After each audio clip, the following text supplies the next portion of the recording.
the game, especially on the opening drive, because, Brandon, when guys come out of the locker room, especially those pass rushers, they are so amped up to get to the quarterback that you can use that against them, and a screen pass is a great way of doing it.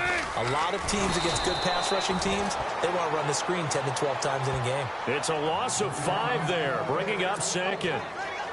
Every year I go to the combine and marvel at the speeds that linebackers are running nowadays. They run like DBs. And let's face it, they know how to finish plays too. Eyes up, head up, run right through them. His throw incomplete. Tyler Lockett was the target there. 3rd down here. We talk all the time about playmakers on offense, but let's face it, there are plenty of playmakers on defense, too. I think we just saw an example of one, didn't we? Not force that incompletion. Yeah, he's a great corner. They got a couple of them on that side of the football. Flushed out right.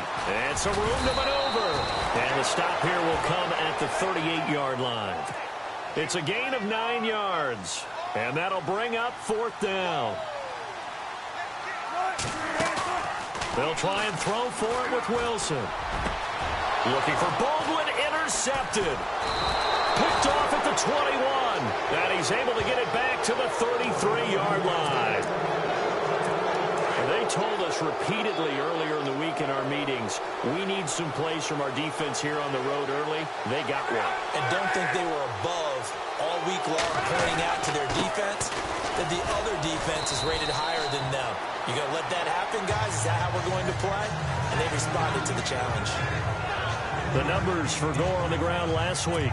17 carries, 75 yards. They've lost a bunch of games in a row now. They've got to start thinking a little bit differently, maybe a little bit outside of the box.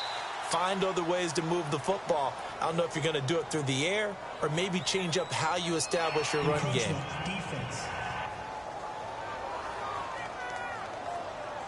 So step off the 5 yards. Yeah, partner, you know, defensive end, he wants to get into the offensive backfield. He wants that get off to be as fast as possible. A little too quick on that. Following the penalty, it's Gore. Look at the spin. Balance. And he's going to get this all the way down inside the 35. A big chunk on the ground there, 27 yards. Boy, he does it at a high level, doesn't he? Because when I watch him, I think of his vision. Straight ahead, peripheral. Also has that sense of where holes are going to be before they actually open. I think that helps set him apart from many of the other backs in the league. So they took a shot on 1st down, but couldn't connect. One of the toughest things about playing defensive back is pattern reading, trying to figure out what they're doing. And on that one, they had the fly, just sending a guy downfield with the in route accompanying it. What people call a dagger route, trying to hit the guy underneath after the clear out. In this case, though, they're not able to get it done. Yeah, they said forget the underneath route. They went for the guy on the fly, but as you said, incomplete. A really nice gain of 25 yards. That's what we're used to seeing from him right there. Plays like that, why he's number 4 in the league in terms of receiving yardage. Able to make adjustments all along the way. Doesn't matter where he lines up, where he releases from. Working his way into the secondary. Figures out defenses and finds weak spots in order to get open. That's going to go as a loss of a yard, and it'll be 2nd down. Every time we leave a Seattle game, I have the PA guy's voice in my head. Tackle by Bobby Wagner. Well, he had 167 tackles last year. Not only led the NFL, that was the most in a single season in Seahawk history. And how about this? His 2nd All-Pro nomination. This guy is sideline to sideline, end zone to end zone, making plays. That catch good for 8, but still, it's 3rd and goal now. They've got good playmakers on the offensive side of the ball. I don't know what happened last week to really hurt their performance and hold down their production. Back with Charles Davis, I'm Brandon Gaudin. The Colts in possession of the football to begin quarter number 2. And they'll come up looking to keep this drive moving. They'll try and push it in with Gore. That is not going to be any help as they dump him behind the line of scrimmage. They'll wind up losing 4 yards on the play. And that will bring up an interesting decision here on 4th and goal. And Vinatieri's kick is good. And the Colts hit the scoreboard first. It's 3-0. And we were scoreless up until this point in the 2nd quarter. Now we finally have a little action. Let's see where this action takes us. First quarter, no points at all. Now we've got our first score of the game. Well, does that signal that we're going to get more as we go along, or will it revert back to what we saw in the beginning of the game? The Seahawks offense now, they get ready to come back onto the field. And there are parts of their last drive they'd like to emulate. And, of course, they'd like to forget the inning, the interception. But they did put together, Charles, a nice sustained drive to get him down the field. Yeah, and unfortunately for them, the only thing that matters is part two, right? Because once they threw the interception and finished off the drive, that does them no good to go back and say, well, you know, we had a good one going. Finish things off. That's the only way you can get it done. Now Wilson on second down. And this is caught. It's Jimmy Graham. And he's brought down after a good gain. A good pickup there at 22. Jimmy Graham had a really tough injury in 2015. It ended his season, but what a bounce back in 2016. How did he not get any votes for Comeback Player of the Year? I was just going to ask you that. Not that Jordy Nelson wasn't deserving, but 65 catches, 923 yards. That was the highest total by a tight end in Seahawk history. And I think there's a chance that both of those numbers will increase in 2017.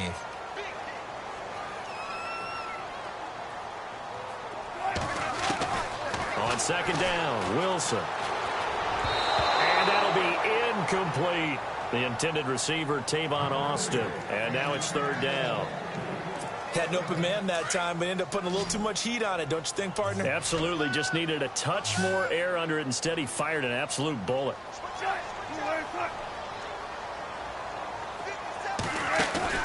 Off the play fake to Rawls. Wilson. He finds his man, Baldwin. And they'll get him to the ground, but he got all the way down to the 30-yard line. A gain of 26 on the third down conversion. I don't care how many times you tell the story, it never loses its luster for me. Doug Baldwin, undrafted out of Stanford, and plays like a #1 receiver should in the NFL. I don't care how you cover him. I don't care that his size isn't great.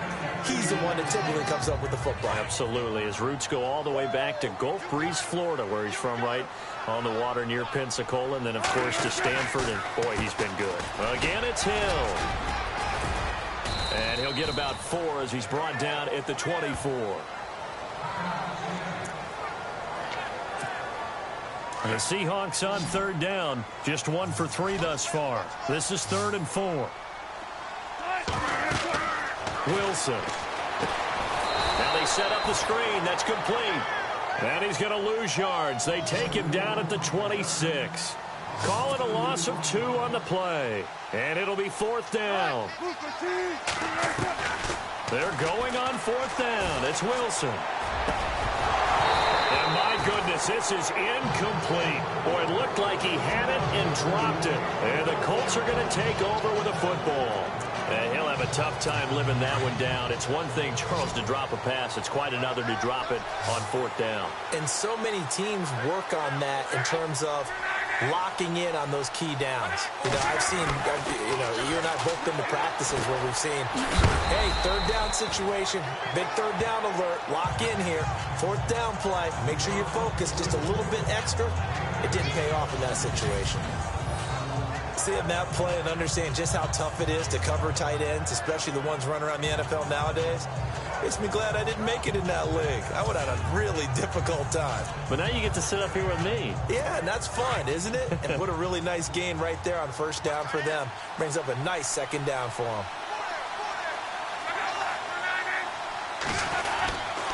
Now on 2nd down, this is Gore. And he'll lose yardage. Brought down at the 32. They'll wind up losing 3. And now it's 3rd down. 2 minutes remain here in the first half. Back to CenturyLink Field after this. A reminder that when halftime rolls around, we'll send you to Orlando and Larry Ridley as he'll have highlights and analysis of this first half. But no touchdown. You guys need to give Larry some touchdowns to talk about. Things are too easy for him right now back in the studio. Come on, guys. Help the man out. Give him something to talk about. Luck finding his emerging tight end Doyle for a Colt first. We always look for breakout seasons, and Jack Doyle had one in 2016. 59 catches, What? He didn't even have that in the previous 3 seasons. No, previous 335 combined. But he was stuck behind Kobe Fleener for a while. He went to New Orleans, really opened things up, didn't he? Yeah, and Dwayne Allen's been shipped off to New England, so Jack Doyle, truly tight end 1. Give the Colts 13 yards and a first down. A lot of tight ends just use their size and their strength, try to occupy some space and kind of body people away and catch the football. But not this guy. He's a refined route runner. Makes me wonder if he took some dance classes in his background with his footwork. And he goes down, but not before getting this inside the 25. A very solid gain of 27.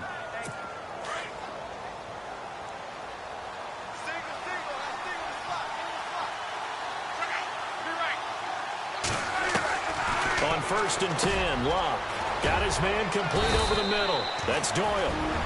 And before this second down play, we'll get a whistle, a signal, and a timeout, as the clock will stop with 55 seconds to go until halftime.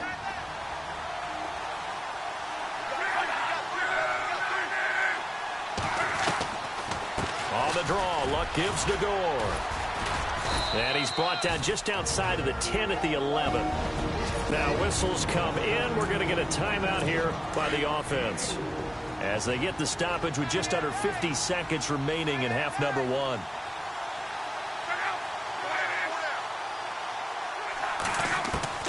Luck on 1st down. A dump off here for Gore. And he's able to get it down to the 2-yard line.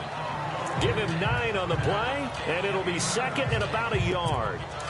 Frank Gore, the ageless one, over 1,000 yards last year. He's the first running back age 33 or older to top 1,000 since John Riggins way back in '83. So what he's done is he's made the case for running back. And he takes it in for a Colts score.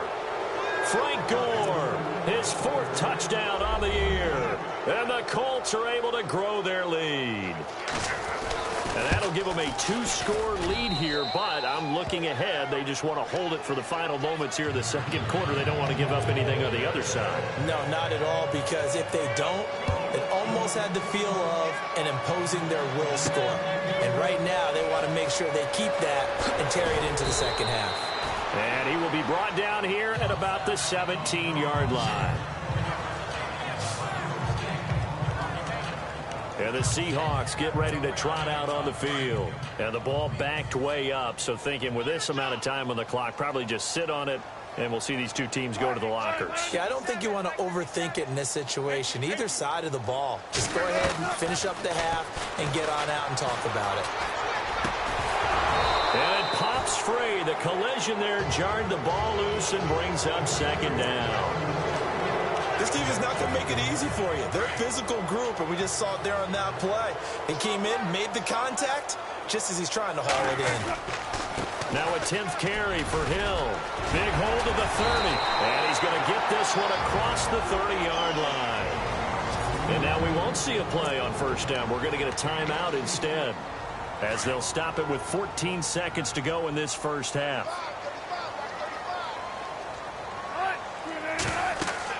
On 1st down, Wilson. They set up the screen to Hill. A good 1st down call as the screen play gets them 9. Now a timeout taken. Perhaps a chance for one more quick play and then another timeout if they hurry. We'll see. And on the outside, they're playing press coverage.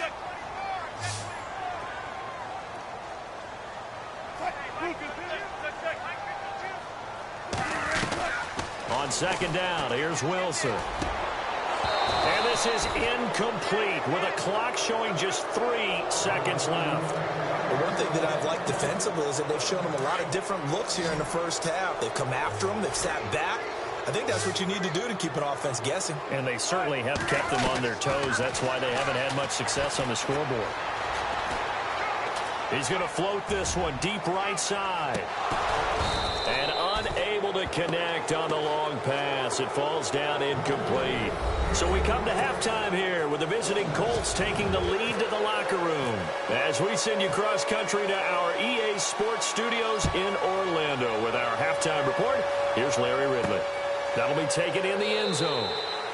And no run back here. This will be a touchback, and it comes out to the 25-yard line. Out come the Colts. They'll have it first here to start quarter number 3. They built a good first-half lead. Now they have a chance to add on to it. And what I'm thinking is that the offensive staff spent the entire halftime just working with them on, here's what we think they're going to do to attack us in the second half. Nice first half that we've had, guys, but be prepared for some change-ups. We're going to see them when we kick it off in the second half. See how they handle any adjustments that might be made defensively. Well, they haven't had a whole lot of success in the passing game here. Now, in the second half, he's thinking, I guess maybe just take a shot deep. I think you're right. Almost looking for a bailout, isn't he? Can my receiver go up and make a big play for me? Can I create a penalty downfield, maybe pick up an interference call and get that yardage downfield? Anything trying to get going again, but you're right. He definitely took a shot. Throwing on third down. Luck drops it underneath to Gore. And they'll take him down at the 31-yard line. 6 yards on the pickup, and that's going to make it fourth down. Whether you're playing West Coast offense or not, one of the maxims of the West Coast offense is you're either throwing a touchdown or a check down. In other words, look for the big shot, but be smart. I think they did exactly that on that play. They didn't get the first down, but they're taking care of the ball well. Yeah, and being rightly cautious with that lead here in the second half. A nice job on the return there, 16 yards. And it'll be Seahawk football, 1st and 10.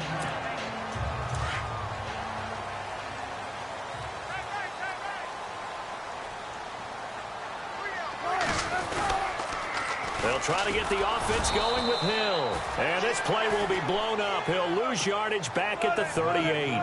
It's a loss of 2 there, bringing up 2nd down.